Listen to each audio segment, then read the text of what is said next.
Ah, what a cool answer. Welcome back.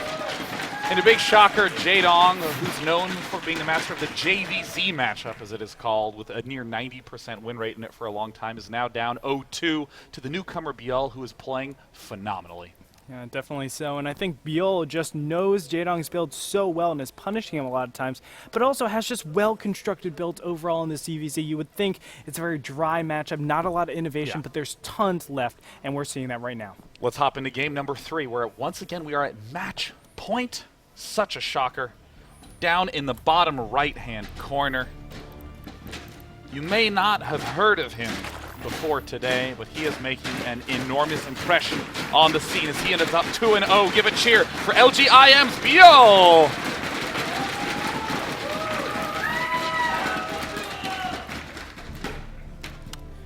And the big favorite right now was said to win the whole dang thing.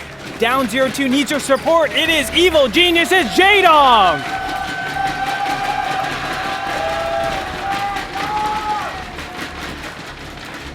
And talk about balls of steel, man. How do you do this? Third game, possibly your elimination game, and you are looking to do an incredibly fast pool. This is very dicey because, you know, I'd almost say that in stressful tournament situation, there's a lot of cop-out builds where you're saying, I don't want to have to play extremely well. Things like going for a 6 pool, things like going hatch first and crossing your fingers and praying. But what Jaedong's doing, which is a relatively fast pool, demands absolute precision with his control. This is a very confident opening from Jaedong in this very dicey spot. He needs to do damage. That's what it comes down to. And most of the time it's going to be killing damage, but with Byul's micro, as he's been showing, I mean, I feel like Byul has what it takes to just defend against this properly. And he's gone for a very standard, safe play, a 15 pool, 15 hatch. Now, this is what's dicey for Byul. I mean, we haven't even gotten the chance to see the mid-game play from either of these players. And it's because of tense spots like this. What's Jaedong normally going to be doing? Applying a lot of lane pressure. So does Byul get his geyser and then go Baneling? Does he go speed? It's such a tough decision because obviously speed is something you want for the long term. Banelings feel like something that you want right now, but we don't even see a single geyser for Byul. He's pulling drones. Perfect amount of drones too. He's gonna be able to just fend these Zerglings off. The Zergling count for Jaedong will grow, but he can't micro like this. He needs to be so careful with this. Byul able to isolate one of the Zerglings, but overmatched on the south side. Oh, Jaedong not quite controlling too well, is getting slightly better at the end of the trade, but has a lot of red life Zerglings there. So was that a successful hold-off for Byul? Do you think he's ahead from here? I mean, this is what makes it so hard, is that it's not really a favor for either player, because Jaedong had more minerals being mined, because Byul pulled so many of those drones off. Again, those drone counts are very low, so 5 is a lot of drones in this early phase. And suddenly Jaedong has exploded forward to 18 workers. So what happens in Byul's shoes? He says, all right, I don't have a gas geyser yet. I have to go Spine Crawler to defend this. That's exactly what Jaedong wants.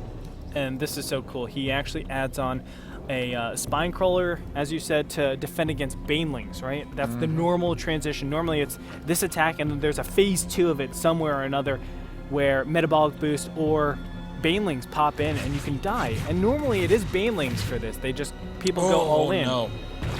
Wow, what a nice pickup by those drones. That is incredible. That is so huge. Right now, Byul is at 19 drones, but is sort of off phase with Jaedong's pressure. So we see Byul has not yet gotten speed, has not yet gotten Baneling Nest, has made no commitment, no decision, but all of a sudden Jaedong is going to be able to explode forward. And even if just a pair of Banelings get into that natural expansion, it can mean that Jaedong will take a full lead. But can Jaedong realistically do that? I mean, what can he really do with his speed advantage from here? I mean, this is a wide open natural, but is it really realistic to say, yes, I can get Zerglings into the main base? I think he can. I mean, once he gets speed done, he's going to have that opportunity to just bolt up into the main base, detect a roach play, see if the Baneling Nest has even been started at all. It's likely that it hasn't. And even, these pushes at the front. What's Byul doing in terms of defense? 9 Zerglings, getting a few more Zerglings. I don't know. Well, seeing this one Baneling will kind of trigger Byul to say, wow, I have to be very careful because this can be so much pressure coming out of my opponents. Yeah. So I like what Jaedong's doing. Will he just back up from here? He's going to show the Baneling, and he's purposely showing the Baneling. Yeah. But he's not going to connect with anything of magnitude. That's a great point. He purposefully shows a single Baneling, just enough to let Byul confirm Baneling tech. And how does Byul play out of this? Does he then say, uh-oh, I'm definitely getting attacked with a lot? It looks like he's not taking the bait at all. He's instantly going for an extractor. Jaedong has thrown down a layer of his own and 2 spine crawlers. So it looks like Jaedong's definitely going to be backing off. He hasn't seen the metabolic boost. He doesn't know what he's up against. It could be roaches like we saw in game number 1. So I think he's just so shell-shocked from Byul's, just his build so far. But he's going to get in here and just verify exactly what he's up against. And he's so not happy to see just a very healthy economy and nothing too special. Those spine crawlers are thereby much more inefficient. So in this spot now, if I'm in Byul's shoes, actually in both players' shoes, Mutalisks are likely going to be the transition choice because with a low amount of drones, it's hard to get enough minerals to throw down a large pack of roaches, but it's very easy to saturate 4 geysers. So all the gas is going to be in the bank, and Mutalisks on this map work quite well, but look at the mini-map. Byul has almost all his overlords on the other side of the map. Yeah, kind of interesting here, huh? Normally, they're scattered all over the place, but I guess there's only 2 major choke points where you're seeing what the army composition is, and from there you're defending against that. A nice pickup for Jaedong. That will shut down any sort of aggression, or at least in Jaedong's mind, it shuts down the aggression that Byul can potentially do. So he feels a lot safer to take his 3rd base and say, okay, let's play a macro game. This is where I'm going to shine and show you how powerful my dong is.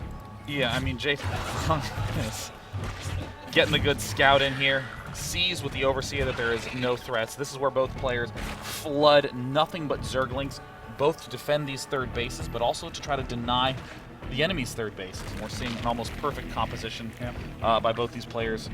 The exact right amount of Banelings at these various steps, and Jaedong is so far ahead just with these little basic moves. Kind of crazy, and even using the spine crawlers to, well, the right effect, but now here's the Banelings and Zerglings try to deny this. But the spine crawler, as soon as it gets planted, they'll say, no, no Banelings. Well, looks like one poke lands. Jaedong slipping up a little bit, more Zerglings advancing. We'll be able to fend this off, so the spine crawler helps instrumentally in this. And now the Mutas are on the way out. 8 Mutas for Jaedong. He's going to clear up some Overlords first, then go for the main base. 3rd base is already being put down for his opponent, slightly behind. And we're going to see Mutas upcoming as well. He has 1,000 gas in the bank. See, that's one thing. Oh, denied. I mean, the fact that those eggs were a few seconds away from hatching definitely going to benefit Jaedong a lot, and he would be more than happy picking up nothing but Zergling kills at this point in time. Both players obviously going to go straight for the armor upgrade. Yeah. Normally you would say, oh, Jaedong has the advantage because the Spire is so far ahead, but this isn't like conventional matchups. As long as you have the larva, you have the production. And if you've been mining, it doesn't matter if you're 10 seconds behind, you will have the right Muta count against your opponent. So it's not like Byul is terribly behind from this. He loses a couple of Overlords, but he's fine. So in terms of transitioning out of this, what's the next step? There's not going to be one for a very long time. Mutalisks and Zerglings and Banelings deal so much damage so quickly that this is a tactical game. This is about vision and positioning. This is Jaedong's greatest strength. Look at the vision for Jaedong. He's sweeping into the main base. Why? He sees that there are no threats advancing. He's going to pick up some free drone kills before he backs off. Spots on the map helping out so much for Jaedong. That's how he's able to kind of substantiate his claim to attack. The almost surround is not going to happen as Byul doesn't want to take a little bit of a dicey fight there. Oh, God. Speaking of dicey, I mean, look at this mini-map vision for Byul. He is just locked in blind. Yeah, it's nothing. He's purely defending, and the problem is he's defending, doesn't know where they're coming from. Now Muta swinging in between the natural and the 3rd base, but the Muta attack is going to commence. Who's going to have the advantage? It's hard to tell, but 13 against 10. Mutas in favor of Jaedong so far, just going to back up from there, but doing the damage he needs to, giving time for those Zerglings to clean up the drones and taking the advantage. Gosh, Jaedong is surgical with these strikes, breaking in, annihilating everything mining. Going to go for the third base strike round 2. Does BL try to rebuild those drones? Of course not. Too many Zerglings swinging on in. And this is where Jaedong takes the opportunity to get nice pickoffs on small packs of Mutas. Overlords on the extremities. Jaedong is more than happy to take any little edge because soon enough BL will crumble. Reinforcements will help out though, and Jaedong needs to be careful. This can snowball out of control. Zerglings running into the main base. Things look good for Jaedong, but he cannot get complacent. Yeah, right now Jaedong is behind in Mutas by 1. Zerglings from Jaedong sweeping in. Banelings starting to get more, even up in the main base. Jaedong, oh, if he manages to get those pickoffs, that will be tremendous. BL is not going to let it happen. And I love the Banelings too. I mean, they're like Widow Mines. They force you to micromanage that situation, and it's only 6 minerals and 6 gas that you're wasting per Baneling. It's not that much. If they ever finish, boom, you're losing a lot of drones. I mean, it's 120 gas a minute per geyser. So every minute that Jaedong keeps his opponent off mining is 2.5 Mutalisks. Jaedong is now accepting BL's counterattack gladly. The Mutalisk count for BL is tumbling. BL has the Mutalisk disadvantage, 17 to 13. Jaedong darts forward, picking him off more and more, and it looks like BL is on his last legs. Yes, he is losing every single Mutalisk, trying to back up from here, but he knows it's over. Jaedong will take it, game number 3. Prevents the clean sweep. Yeah, really clean play. In the initial stages, some would say 15 pull, 15 hatch is like the hardest counter you could possibly have to what Jaedong does, the early pools, and Jaedong shows that he's completely fine. Still, Byul had the hatcher